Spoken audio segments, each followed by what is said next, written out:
नमस्कार दोस्तों, मैं अश्विनी शर्मा। सोम की सीरीज को आगे बढ़ाते हुए आज न्यूमेरिकल वाला लेक्चर लेके आया हूँ आप सभी के लिए, जिसका बेसब्री से इंतजार था। सभी को कमेंट्स डाल रहे थे सब लोग। तो चलिए आज हम लोग अपना न्यूमेरिकल वाला, जो मैंने पहले ही न्यूमेरिकल लिख रखे हैं यहाँ पे, तो वन बाई वन न्यूमेरिकल्स को हम लोग सॉल्व करते हैं। ठीक है, न्यूमेरिकल लिख रखा हूँ और सॉल्यूशन का ये आपका घेरा है। यहाँ से हम लोग वन बाई वन समझते जाएंगे एक एक न्यूमेरिकल को इस जोन में। पहला क्वेश्चन दिया गया है कि एक 4 मीटर लंबी लोहे की छड़ जिसका सेक्शन दे दिया है 3 सेंटीमीटर इंटू 2 सेंटीमीटर। देखिए, जब भी स्ट्रेस स्ट्रेन का क्वेश्चन लगाइए तो कोशिश करिएगा कि क्रॉस सेक्शन को या लेंथ को मिलीमीटर में रखने का प्रयास करें। उससे होता क्या है कि ई की वैल्यू, जो यंग मॉडुलस होता है, वो 2 इंटू 10⁵ न्यूटन पर स्क्वायर एमएम होती है। तो याद करना भी इजी है और आपको सॉल्यूशन करना भी उसका इजी हो जाएगा। ठीक है, तो 4 मीटर लंबी लोहे की छड़, यानी सबसे पहले सॉल्यूशन में हम लोग लिखेंगे। सॉल्यूशन इसका क्या होगा कि उसकी लंबाई जो है, इनिशियली लेंथ जो उसकी है L, वो है 4 मीटर, यानी somehow it can be written as 400 millimetre. ठीक है ना, आप लोग जान गए कि इसको 4000 मिलीमीटर हम लोग लिख सकते हैं। फिर बोला है कि जिसका सेक्शन 3 सेंटीमीटर गुणा 2 सेंटीमीटर, मतलब एक रेक्टेंगुलर सेक्शन की छड़ है। छड़ जो है रेक्टेंगुलर सेक्शन की है, तो एरिया कितना हो जाएगा? एरिया जो हो जाएगा छड़ का, वो एरिया 3 सेंटीमीटर इंटू 2 सेंटीमीटर, यानी इसको लिख सकते हैं कि 30 mm गुणा 30 mm गुणा 20 mm। तो ये कितना हो जाएगा? 600 स्क्वायर mm इसका एरिया हो जाएगा। एरिया छड़ का कितना हो जाएगा? 600 स्क्वायर में। काफी छोटा हो गया, मैं थोड़ा सा बड़ा लिख देता हूँ। एरिया जो है वो दिया है 3 सेंटीमीटर इंटू 2 सेंटीमीटर, यानी अगर इसको लिखें तो 6 स्क्वायर सेंटीमीटर लिखें या 600 स्क्वायर mm लिखें। ठीक है, ये हो जाएगा 600 स्क्वायर mm। आगे बोल रहा है आपका कि इसके ऊपर 50 किलो न्यूटन का अक्षीय तनाव बल लग रहा है। 50 किलो न्यूटन, उसको न्यूटन में ले लीजिए, यानी जो फोर्स P है वो है 50 किलो न्यूटन, या फिर इसको लिख सकते हैं 50 10⁻³ करेंगे तो ये न्यूटन में हो जाएगा। ये गिवन डेटा है सब, ये गिवन डेटा, इसमें हमने कुछ नहीं किया है, बस हमने डेटा को लिखा है। बोला है कि अच्छी तनाव बल लगाया गया, तनाव बल लगाया, प्रतिबल विकृति एवं छड़ की लंबाई में वृद्धि। देखिए, आप कोई छड़ ऐसे लंबाई में है इस टाइप से, अगर ये साइज है छड़ की, सपोज करिए, सारा तो इसका डायमेंशन दे ही रखा है। देखिए, यहां से यहां तक आपको दे दिया है 4000 mm, 4000 mm दे रखा है। ठीक है, यहां से ये दिया है 30 mm और यहां से ये दिया है 20 mm, यही तो दिया है। खींचेंगे तो पहली चीज की इसमें पूछा है कि प्रतिबल कितना होता है भाई? सिग्मा बराबर, यानी पहला क्वेश्चन आपका है इसमें प्रतिबल यानी स्ट्रेस जो होगा वो, जो लोग इंग्लिश वाले हैं ज्यादा अंग्रेज बनने की कोशिश न करें, क्वेश्चन आपको खूब समझ में आ रहा होगा कि क्या लिखा गया है। मैं पढ़ाता पूरा हिंदी इंग्लिश दोनों में हूं, तो क्वेश्चन कभी हिंदी में लिख लिया कभी इंग्लिश में लिख लिया, तो ज्यादा दिक्कत करने की बात नहीं है। बोलते समय मैं हिंदी इंग्लिश दोनों बोल ही देता हूं। बोला कि एक 4 मीटर लंबी छड़ पर, यानी 4 metre length bar has been loaded by 50 kilonewton axial load whose cross section is 3 centimeter into 2 centimeter. So we have to find out stress, strain and elongation in the length of bar. तो इसको ज्यादा वो नहीं कि typical language है, थोड़ा सा cooperate करके चलिए। कोई जो कमेंट फटाफट डाल देते हैं सर अंग्रेजी में हिंदी में, तो सबसे ज्यादा जो लोग हिंदी वाले हैं, तो भाई इसमें कौन सी अंग्रेजी में लिख रहा हूँ, दोनों मिला जुला के काम कर रहे हैं हम लोग। तो स्ट्रेस जो आपका होगा वो होता है लोड अपॉन क्या हो जाता है, ये एरिया, यानी लोड कितना है आपका 50 और ये 1000 हमने कर दिया 10⁻³ डिवाइड बाय एरिया कितना है 600। कैलकुलेट स्क्वायर में, तो न्यूटन में फोर्स है और स्क्वायर एमएम में कौन है एरिया, तो जो स्ट्रेस सिग्मा आएगा वो न्यूटन पर स्क्वायर एमएम में आएगा। कैलकुलेटर लेके बैठा करिए सब लोग, तो फटाफट कर लेते हैं। डिवाइडेड बाई 600 कितना हो जाएगा 83.33 स्क्वायर, सॉरी न्यूटन पर स्क्वायर एमएम। ठीक है, ये आ गया स्ट्रेस का वैल्यू। दूसरा चीज हम लोगों से पूछा है स्ट्रेन पूछा है कितना होगा।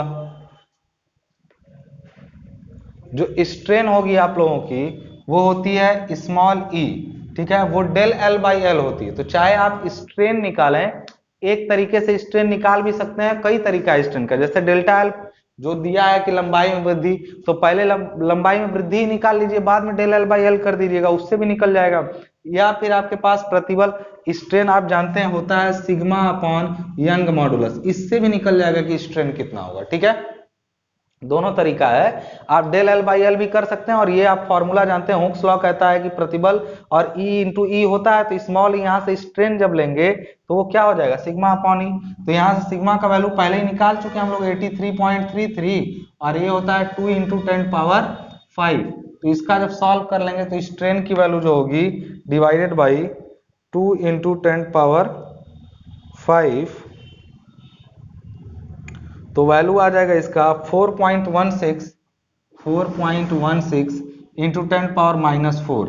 और स्ट्रेन की कोई यूनिट नहीं होती है, इस चीज का ध्यान रखिए, स्ट्रेन की कोई यूनिट नहीं होती है। तो आपको चल गया प्रतिबल और चल गया बटा विकृति। अब दूसरी चीज आपको और क्या निकालनी रह गई है, तो आपको और जो निकालना रह गया है वो मैं यहां देख रहा हूं, जरा ध्यान दीजिएगा, इलोंगेशन डेल्टा एल का वैल्यू।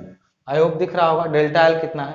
तो डेल्टा एल बराबर होता है PL अपॉन ए। इसके ठीक पहले का लेक्चर अगर आप लोग नहीं देखे हैं, डायरेक्ट न्यूमेरिकल देख रहे हैं, तो प्लीज पहले उसको देख लीजिए। ठीक है, तो PL अपॉन ए से आप लोग निकाल लेंगे कि डेल्टा एल कितना है। तो डेल्टा एल की जो वैल्यू होगी, P का वैल्यू लोड है यानी कितना है 50 और 10 पावर 3 ये न्यूटन में हो गया। L का वैल्यू है 4000, आई होप समझ में आ रहा होगा, 4000 मिलीमीटर में है, तो जो इलोंगेशन आएगी वो भी मिलीमीटर में आएगी। ठीक है, डिवाइडेड बाई एरिया जो है वो 600 इंटू ई का वैल्यू 2 इंटू 10 पावर 5।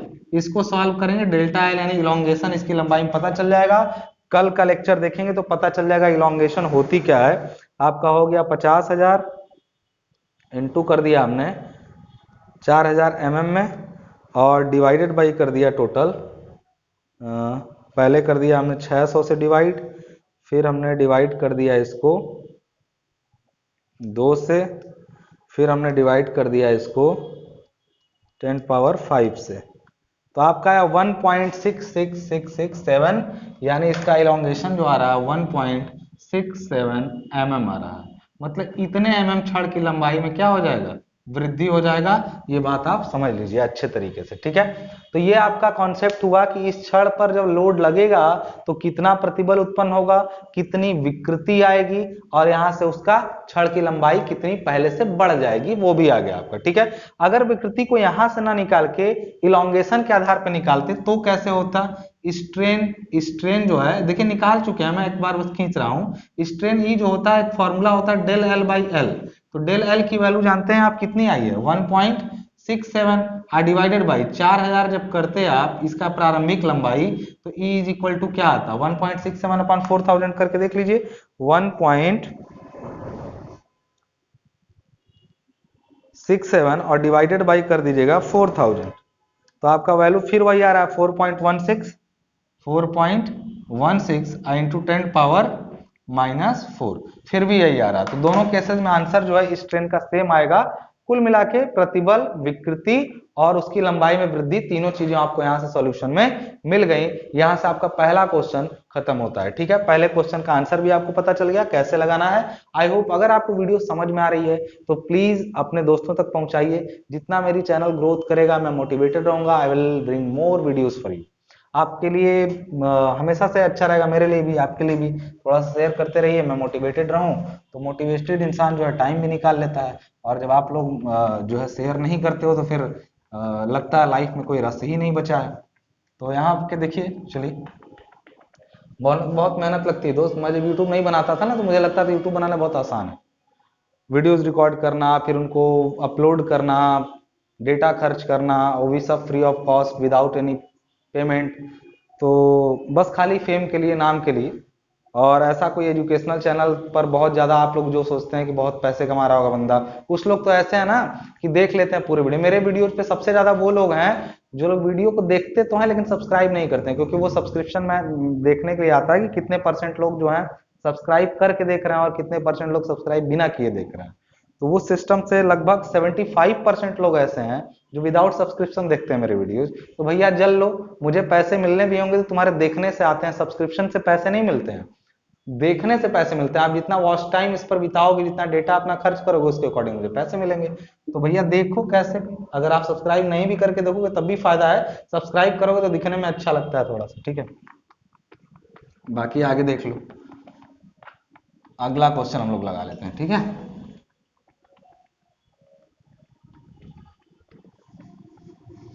ये जाड़े के टाइम में जो है ना, मार्कर वाला इंक भी मिटता नहीं है।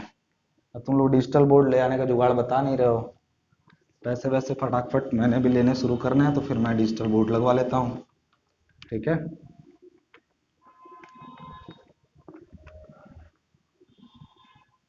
चलो भाई आगे दूसरा वाला देखते हैं। दूसरा ना मेरे ख्याल आपका कह रहा है कि एक इस्पात के तार के द्वारा 2.5 किलो न्यूटन के भार को उठाना है। मान लीजिए कोई इस्पात का यानी कोई स्टील की केबल है, ये कोई केबल है, इससे मान लीजिए कुछ भी करके इस केबल से आपको उठाना है। कितना लोड उठाना है? इस केबल को ऐसे खींचेंगे किसी गाड़ी वाड़ी से या किसी भी चीज से, तो आपको उठाना है कितना लोड, कितना है भाई, 2.5 किलो न्यूटन। ये लोड आपको उठाना है इस केबल से, ठीक है। 2.5 किलो न्यूटन का लोड उठाना है। तार का न्यूनतम व्यास कितना होना चाहिए, कितना डाया रखा जाए तार का, बोला है, जिससे आसानी से उसमें जिससे उसमें प्रतिबल 100 न्यूटन पर स्क्वायर एमएम से अधिक ना हो। मतलब तार में जो प्रतिबल है वो 100 न्यूटन पर स्क्वायर एमएम से ज्यादा ना होने पाए, ठीक है ना। तो स्ट्रेस की वैल्यू दे दिया है, स्ट्रेस की वैल्यू दे दिया है 100 न्यूटन पर स्क्वायर एमएम। लोड उठाना इतना, तो हम लोग जानते हैं भाई कि अच्छा उठाने ना पाए उसके लिए, एक सेकंड जरा रुक जाइएगा। देखिए जरा, स्ट्रेस दे रखा है सिग्मा का वैल्यू 100 न्यूटन पर स्क्वायर एमएम, और फिर उसके बाद यहाँ पर देखिए यदि तार की लंबाई 5 मीटर हो तो बढ़ोतरी, मान लीजिए इलोंगेशन बाद में निकालेंगे, पहले हम लोगों को बोला गया है ये लोड उठाना है तो तार द्वारा इतना लोड उठाना। तार का न्यूनतम व्यास मतलब कम से कम कितना डायमीटर रखा जाए, तो चलिए डायमीटर कुछ भी होगा तो उसके हिसाब से एरिया होगा। सपोज कर लेते हैं हम लोग यहाँ पे, सपोज डायमीटर इसका फाई मान लेते हैं कि फाई इसका क्या है, डायमीटर है। तो फाई अगर आपको मालूम है कि कितना है, तो हम लोग जानते हैं कि सिग्मा इज इक्वल टू जो होता है, stress is equal to load upon area होता है, ये तो सबको मालूम होगा।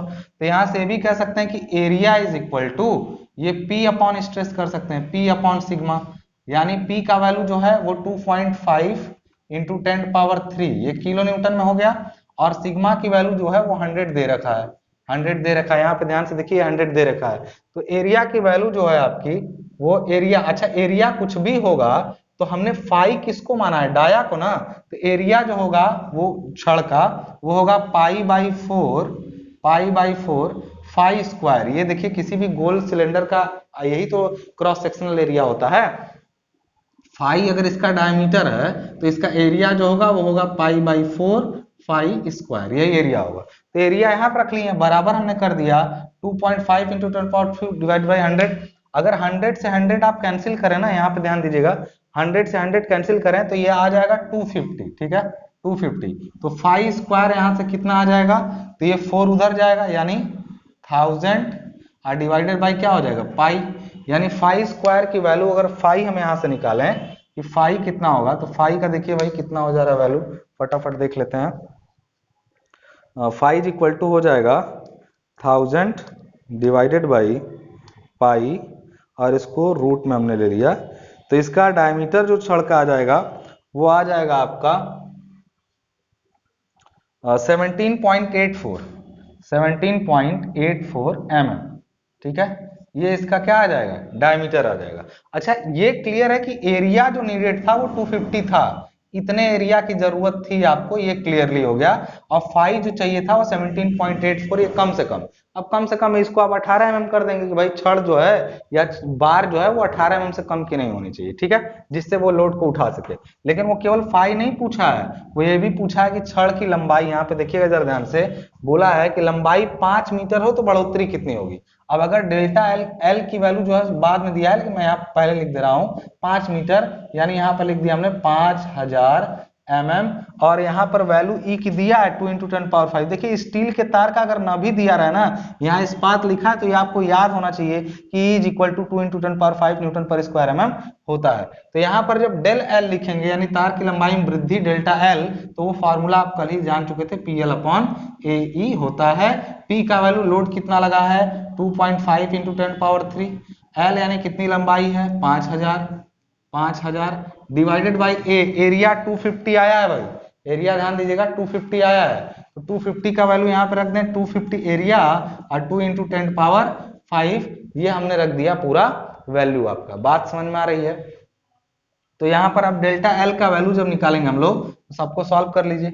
यहाँ से इससे ये कैंसिल होगा, देख लीजिए सब सारा कैंसिल कर लीजिए, तो कितना हो जाएगा हम लोगों का 2.5 × 1000 इंटू हमने कर दिया 5000, जो भी वैल्यू आई तो whole divided by 250 into 2 into 10⁵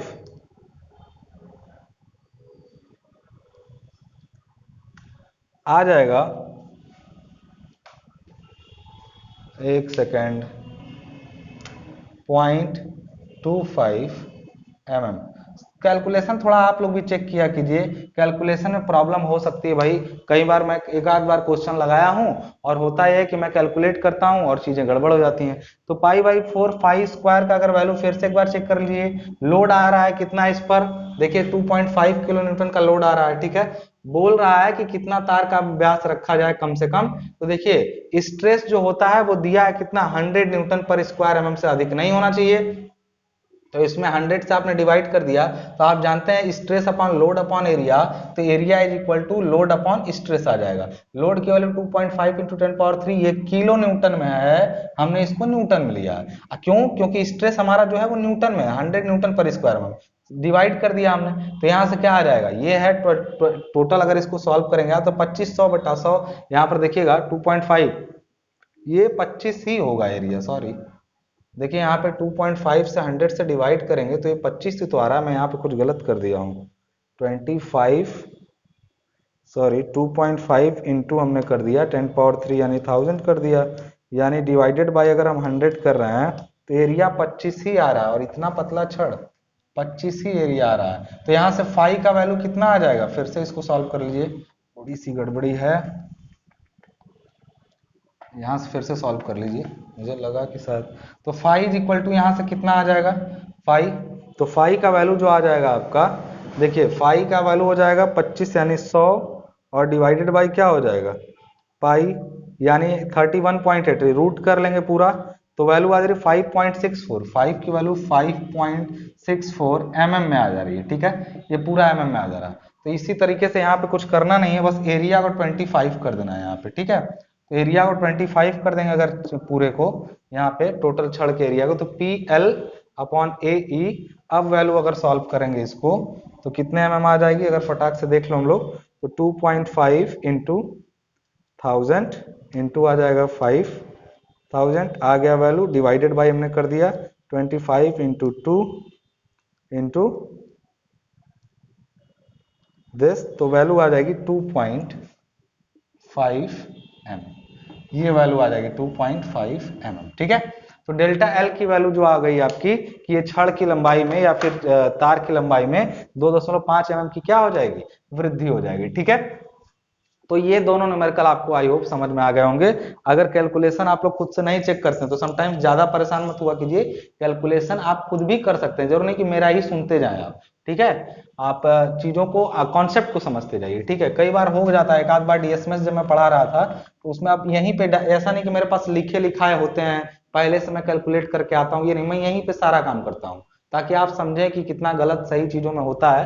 तो आप देखिएगा मैं सारे कैलकुलेशन यहीं बैठे बैठे ही करूंगा आपके सामने, ये नहीं कि आके डायरेक्ट आंसर लिख दिए, ठीक है, वो चीजें नहीं होंगी। तो आपको दोनों आंसर, डाया भी पूछा है और छड़ में इलोंगेशन भी पूछा। अब एक और क्वेश्चन आपका आ जाता है यहाँ पे, जो तीसरा क्वेश्चन है, थोड़ा सा आपको यहाँ पे ध्यान देना पड़ेगा, क्या है जरा देखिएगा,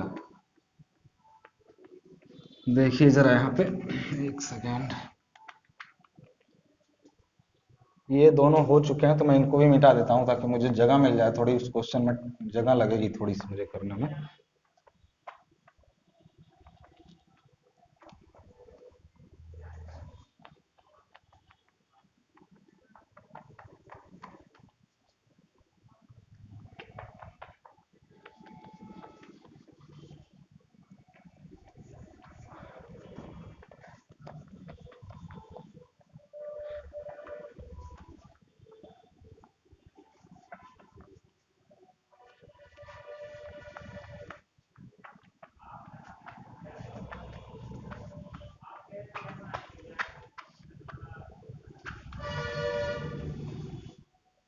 ठीक है, चलिए भाई, इस क्वेश्चन में बोला है कि चित्र में दिखाई गई छड़ पर 100 किलो न्यूटन का भार लगा है। चलिए, 100 किलो न्यूटन का भार लगा है, तनाव है कि संपीड़न है, इसके बारे में कोई बात नहीं लगा है। छड़ के बी भाग का व्यास ज्ञात कीजिए। बी भाग का व्यास कितना होगा ये बताना है। पहले भाग का व्यास है 50 mm, ये ए भाग है, इसमें भाग दिखा ए, बी है, ये सी है और ये डी है, ये 4 भाग हैं इसके। बी भाग का व्यास ज्ञात कीजिए यदि वहां उत्पन्न प्रतिबल का मान 100 MPa, 100 MPa मतलब समझते हैं, ये एमपीए में दिया है 100 मेगा पास्कल, 1 पास्कल न्यूटन पर स्क्वायर mm होता है। इसको चेंज करेंगे जब, सॉल्यूशन आप ध्यान से देखिएगा, इसको जब आप 100 MPa को चेंज करेंगे तो MPa का मतलब हुआ 100 × 10⁶ न्यूटन पर स्क्वायर मीटर, यही ना हुआ। तो इस पास्कल मतलब न्यूटन पर स्क्वायर मीटर होता है, m का मतलब 10⁶ होता है मेगा। अब इसको स्क्वायर मिलीमीटर में जरा चेंज करिए, तो 1 मीटर में 1000 mm, यानी 1 स्क्वायर मीटर में 10⁶ स्क्वायर मिलीमीटर।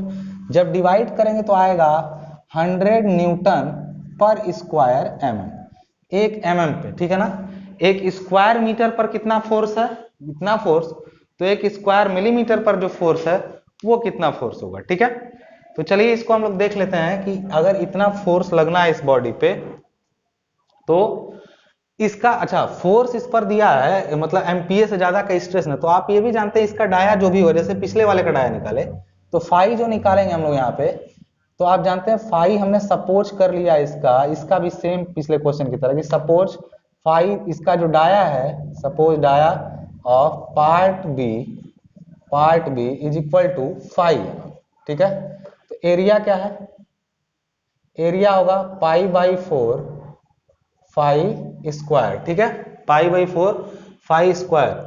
तो आप बताइए उसका, उस पर अगर कितना लोड लग रहा है, हमने माना है कि उस पर लोड जो लग रहा है, वो लोड जो यहाँ पे लगेगा ना दोस्त, ये जो दिया है कि दिखाई पर 100 किलो न्यूटन, वो 100 किलो न्यूटन अगर यहाँ लग रहा है तो समझिए इस पूरे पार्ट पे 100 किलो न्यूटन का ही फोर्स लग रहा है पूरे पार्ट पे। ये छड़ ऐसे कई भागों में मिलकर बनी है, 100 किलो न्यूटन का फोर्स लग रहा है। इस केस में समझिए जरा क्या होगा कि वही 100 किलो न्यूटन सब पे एक्ट करेगा, इस पे भी एक्ट करेगा। तो हम लोग ये जानते हैं कि sigma is equal to P/A होता है। इससे स्पष्ट होता है कि A बराबर जो होगा वो P/सिग्मा होगा। यानी जो छड़ का एरिया है वो होना चाहिए था P मतलब 100 kilo Newton divided by sigma की वैल्यू दिया है, किससे ज्यादा ना होने पाए, 100 MPa या 100 न्यूटन पर स्क्वायर mm। तो 100 कर दिए, इसको किलो न्यूटन को न्यूटन में 10⁻³ कर दिया हमने, ठीक है। तो एरिया 1000 स्क्वायर मिलीमीटर जो है वो होना चाहिए, इसका एरिया जो है वो 1000 स्क्वायर मिलीमीटर होना चाहिए। तो फिर फाई कितना होगा, तो अब जानते हैं π/4 फाई स्क्वायर ही तो एरिया है, वो बराबर है किसके, 1000 स्क्वायर मिलीमीटर के। तो इसका मतलब है कि फाई जो होगा वो कितना हो जाएगा, तो फाई बराबर होगा 4 × 1000 डिवाइडेड बाई पाई, ये देखिए 4 और पाई, और फाई स्क्वायर की वैल्यू है, तो फाई बराबर क्या हो जाएगा 10, यही तो हो जाएगा। सॉल्व कर लीजिए इसका आंसर आपका हो जाएगा क्लियरली 4000 डिवाइडेड बाई पाई और square of this is equal to, आ रहा है आपका 4000 डिवाइडेड बाई हमने कर दिया पाई और इसको हमने ले लिया स्क्वायर रूट में, तो आ रहा 35.68, आ रहा है 35.68 mm। ये क्या आ रहा है इसका डायमीटर, मतलब इस पार्ट का जो डायमीटर होना चाहिए वो कम से कम 35.68 mm के बराबर होना चाहिए, ठीक है। लेकिन क्वेश्चन में केवल इतना ही नहीं पूछा, ये तो एक आंसर हो गया कि उसका डाया कम, इससे ज्यादा हो सकता है, इससे कम नहीं हो सकता है। क्यों, कम से कम 100 किलोमीटर लेने के लिए इतना तो चाहिए, इससे ज्यादा रहेगा तो कोई दिक्कत नहीं है। तीसरा चीज आपसे ये पूछा है कि चित्र में दिखाई गई, ये सब तो बोल लिया, बोला यदि वहां प्रतिबल, और बोला कि छड़ की कुल लंबाई में वृद्धि, कुल लंबाई में वृद्धि जानते हैं क्या होता है, ऐसी जब भी छड़ आए तो इसमें भी कुछ वृद्धि, इसमें भी कुछ, इसमें भी कुछ, इसमें भी कुछ, चारों पार्ट का वृद्धि, यानी डेल्टा L जो होगा ना वो सब में की वृद्धि ली जाएगी, यानी PL1/A1E1 होगा फिर प्लस हो जाएगा PL2 अपॉन A2 ई, क्योंकि छड़ का पदार्थ एक ही है तो ई सबका सेम होगा, लेकिन सबकी लंबाई अलग अलग है और सबका एरिया अलग अलग है, तो इसी तरह 4 पार्ट हैं। फिर PL3 upon A3E plus PL4 upon A4E, ये ऐसे लगेगा, ठीक है। इसमें होता क्या, ये देखिए कॉन्सेप्ट भी है, ये ऐसी कई वायरिंग बार के लिए यही फॉर्मूला आया था। तो डेल एल का वैल्यू इसमें कॉमन P अपॉन E होता है, P अपॉन E कॉमन निकालेंगे तो L1A1, ठीक है, plus L2 A2 plus L3 A3 plus L4 A4। इसको सॉल्व कर लीजिए तो डेल्टा एल की वैल्यू निकल जाएगी कि छड़ की कुल लंबाई में वृद्धि कितना होगा। तो P अपॉन P का वैल्यू लोड कितना है 100 किलो न्यूटन, यानी 100 इंटू 10 पावर 3, E का वैल्यू 2 इंटू 10 पावर 5, और L1 देखिए सबका A1 नहीं मालूम है, मैं यहीं पे A1 रख दूंगा। L1 की वैल्यू क्या हो जाएगी, L1 जब आप यहाँ पे रखेंगे तो आएगा आपका पहले वाले का 100 अपॉन, पहले वाले का एरिया क्या होगा 50 स्क्वायर mm से एरिया सबका निकाल लीजिए, चाहे आप कैलकुलेटर पे पहले से निकाले रखिए चाहे बाद में निकालिए, तो हम डायरेक्टली निकाल रहे हैं भाई। अब होता है पाई बाई 4, पाई स्क्वायर करेंगे, चले पहले मैं लिख दे रहा हूं पाई बाई 4 और 50 का क्या करेंगे स्क्वायर, प्लस दूसरा L2 का है 50 mm और डिवाइडेड बाई हम लोग क्या करेंगे यहाँ पे पाई बाई 4, और यहाँ पर हो जाएगा फिर 5 का अभी हम लोग निकाले हैं 35.68, तो देखिए अब इसको 36 ले लीजिए, ज्यादा सही रहेगा, 36 का हम लोग स्क्वायर कर दें, ठीक है। प्लस हमने फिर क्या कर दिया तीसरे वाले पार्ट का, तो 100 अपॉन जो हो जाएगा वो पाई बाई 4 और इसका डाया है 80 का स्क्वायर, ठीक है, 80 का स्क्वायर। अब प्लस आप करेंगे फिर इसकी लंबाई है 50 अपॉन पाई बाई 4 और फिर आ जाएगा इसका डायमीटर 5 यानी 50 का स्क्वायर। इसको पूरे को अगर आप डेल एल को सॉल्व करेंगे तो डेल एल की वैल्यू कैसे आ जाएगी, अब देखिए थोड़ा सॉल्यूशन लंबा है, आप लोग इसको निकाल के सॉल्यूशन का इसका वैल्यू यहाँ पे रख दीजिएगा, ठीक है। कैलकुलेटर एग्जाम में अलाउ है तो डोंट वरी, आप कैलकुलेट कर सकते हैं चीजों को बहुत आसानी से। देखिए पहले इसको सॉल्व कर लीजिए, 1 बाय 1 सबको सॉल्व करिए, मल्टीप्लाई करिए जैसे आप लोगों को कैलकुलेटर चलाना है, क्योंकि देखिए 100 में कैलकुलेटर की जरूरत आपको अच्छे से पड़ने वाली है, ठीक है। उसके सॉल्व करके आई होप अगर आप लोग यहाँ तक वीडियो में पहुंचे हैं तो मुझे आंसर जरूर बताएंगे। अगर आप आंसर नहीं बताते हैं इसका मतलब केवल आप वीडियो देख रहे हैं और फिर आप उसको कैलकुलेशन नहीं कर रहे हैं, तो आप देखिए अगर आज कैलकुलेटर चलाने की आदत नहीं डालेंगे तो फिर बहुत ज्यादा दिनों तक आपको ये आदत जब पड़ जाएगी ना तो समझिए कि फिर आपका मन नहीं लगेगा, फिर सब कुछ आते हुए एग्जाम में आंसर गलत टाइप हो जाएंगे। अपने कैलकुलेटर के साथ ऐसा रिश्ता बनाइए जैसा आपके फैमिली मेंबर के साथ, अपनी वाइफ के साथ, ताकि कैलकुलेटर को बिना कहे भी आप बिना इधर उधर देखे हुए चला पा रहे हैं तब तो इंजीनियर हैं, और कैलकुलेटर से आप फेमिलियर नहीं हो पाए इसका मतलब केवल आप डिप्लोमा कर रहे हैं, इंजीनियरिंग आपने की नहीं है ढंग से। तो कैलकुलेटर से रिश्ता बड़ा गहरा होना चाहिए आपका, तो फटाफट चलाना सीखिए। इसका आंसर आई होप सब लोग बताएंगे, बताइएगा मुझे और मैं वेरीफाई कर दूंगा कि आंसर सही है कि नहीं। अगर आपने कमेंट डाला तो मैं बता दूंगा कि आंसर सही है कि नहीं। तब तक के लिए इजाजत दीजिए, धन्यवाद, मिलते हैं नेक्स्ट वीडियो में।